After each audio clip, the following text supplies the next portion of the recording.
Digital payments के इस दौर में हम ज़्यादातर पेमेंट्स अपने फ़ोन्स या कार्ड से करते हैं। आपने अक्सर अपने डेबिट या क्रेडिट कार्ड पर वीज़ा, मास्टर कार्ड या पेपाल का लोगो देखा होगा।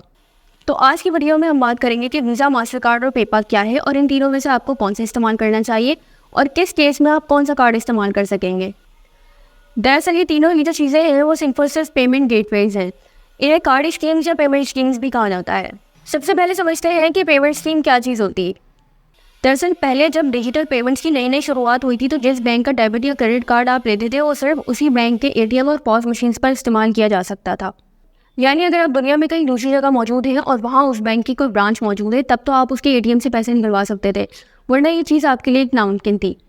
फिर बैंक्स ने सोचा कि हम एक दूसरे के साथ एक नेटवर्क बना लेते हैं, तो फिर हुआ यूँ कि हर मुल्क में कोई 3 से 4 बैंक्स ने मिलकर अपने नेटवर्क बनाने शुरू कर दिए, जिसका मतलब ये था कि इस नेटवर्क की किसी भी बैंक का कस्टमर नेटवर्क के किसी दूसरे बैंक के एटीएम को इस्तेमाल कर सकता था। लेकिन यहाँ भी यह मसला मुकम्मल तौर पर हल नहीं हुआ था। फ़र्ज़ करें कि किसी मुल्क में 20 बैंक्स मौजूद हैं और इनमें से 5 बड़े लोकल बैंक्स ने अपना नेटवर्क बना लिया है, जिससे सिर्फ इन बैंकों के कस्टमर्स ही फ़ायदा उठा सकते हैं और अपने कार्ड्स इस लिमिटेड नेटवर्क के एटीएम्स और पॉस मशीन्स पर इस्तेमाल कर सकते हैं।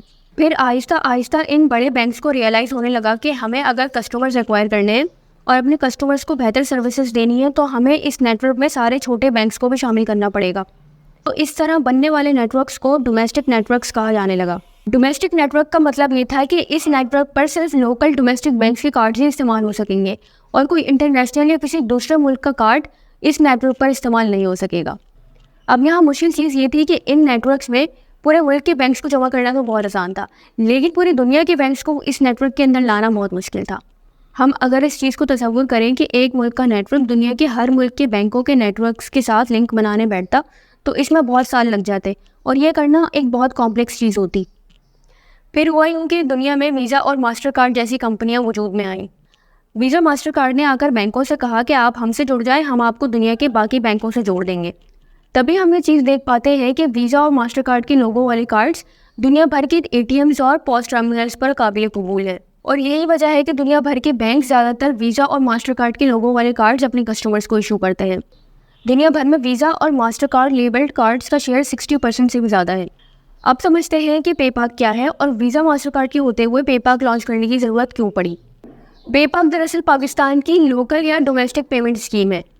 इसे पाकिस्तान के बैंकों के लोकल नेटवर्क, जिसे वनलिंक कहा जाता है, ने स्टेट बैंक ऑफ पाकिस्तान के साथ मिलकर 2016 में इसे लॉन्च किया। पेपाल लॉन्च करके पाकिस्तान दुनिया का 28वां मुल्क बन गया जिसकी अपनी डोमेस्टिक पेमेंट स्कीम है। दरअसल वीज़ा और मास्टर कार्ड इंटरनेशनल कंपनियां हैं, जिसका मतलब ये है कि जब भी वीज़ा और मास्टर कार्ड वाले कार्ड से दुनिया के किसी भी कोने में कोई ट्रांजेक्शन पॉज, एटीएम या ऑनलाइन होती है तो जिस बैंक का कार्ड होता है वो बैंक वीज़ा, मास्टर कार्ड को हर ट्रांजेक्शन की एक फ़ीस पे करता है, जिसे हम इंटरचेंज फ़ीस कहते हैं, और ये फ़ीस होती है डॉलर्स में।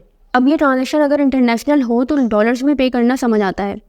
यानी अगर मेरे पास वीज़ा कार्ड मौजूद है और मैं अपने कार्ड से मुल्क से कहीं बाहर जाकर या इंटरनेशनल किसी वेबसाइट पर ट्रांजेक्शन करूं तो मेरा बैंक जिसने मुझे कार्ड इशू किया हुआ है वो वीज़ा को उस ट्रांजेक्शन के अगेंस्ट में डॉलर्स में इंटरचेंज फ़ीस पे करेगा। लेकिन अगर मैं मुल्क में रहते हुए कोई भी ट्रांजेक्शन किसी लोकल एटीएम या लोकल पॉस या लोकल ऑनलाइन स्टोर पर करूँ तो वीज़ा को डॉलर्स में पे करने की कोई लॉजिक नहीं है, और ख़ासकर ऐसे मुल्क के लिए जिसके पास डॉलर्स की शदीद कमी हो और करेंसी तेज़ी से डीवैल्यू हो रही हो। तो ऐसे मुल्क का मोटिव होता है कि डॉलर्स कम से कम खर्च किए जाएं ताकि पाकिस्तानी रुपए को डीवैल्यू होने से बचाया जा सके। तो इसी विजन के तहत स्टेट बैंक ने वनलिंक के साथ मिलकर 2016 में पेपाल लॉन्च किया ताकि हम तमाम लोकल ट्रांजेक्शंस वीज़ा और मास्टर कार्ड को राउट करने के बजाय खुद ही प्रोसेस करें ताकि डॉलर्स बचाए जा सके। तो इसीलिए इसे लोकल या डोमेस्टिक पेमेंट स्कीम कहा जाता है, क्योंकि पेपाल के कार्ड सिर्फ पाकिस्तान में ही इस्तेमाल हो सकते हैं। बैरून मुल्क सफ़र करने या इंटरनेशनल ट्रांजेक्शंस के लिए आपको वीज़ा और मास्टर कार्ड ही चाहिए होगा। लेकिन क्या आप जानते हैं कि पेपाल को कुछ सूरतों में मुल्क से बाहर या इंटरनेशनल ट्रांजेक्शंस के लिए भी इस्तेमाल किया जा सकता है। जी हाँ, जब आपके पास पेपाल का को बैच कार्ड मौजूद हो।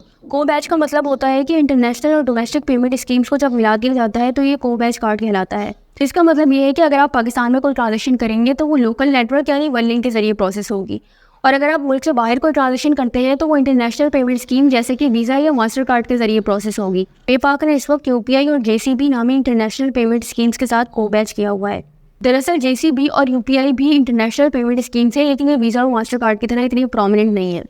लेकिन पेपाल ने ऐलान किया है कि 2024 के शुरू तक पेपाल मास्टर कार्ड के साथ पार्टनरशिप करके पेपाक मास्टर कार्ड को बेस्ट कार्ड्स इशू करेगा, जिसके बाद पेपाक कार्ड दुनिया भर में काबिल कबूल हो जाएगा। तो ये है पेपाक। अगली वीडियो में हम पेपाक का कंपैरिजन इंडिया की लोकल पेमेंट स्कीम के साथ करेंगे और जानेंगे कि पेपाक स्टेट बैंक का किस हद तक कामयाब प्रोजेक्ट है। तो पेपाक के बारे में आपकी क्या राय है, नीचे कमेंट सेक्शन में ज़रूर बताइएगा। वीडियो अच्छी लगी हो तो kindly make sure you subscribe because it really helps. मिलते हैं अगली वीडियो में। Thanks for watching.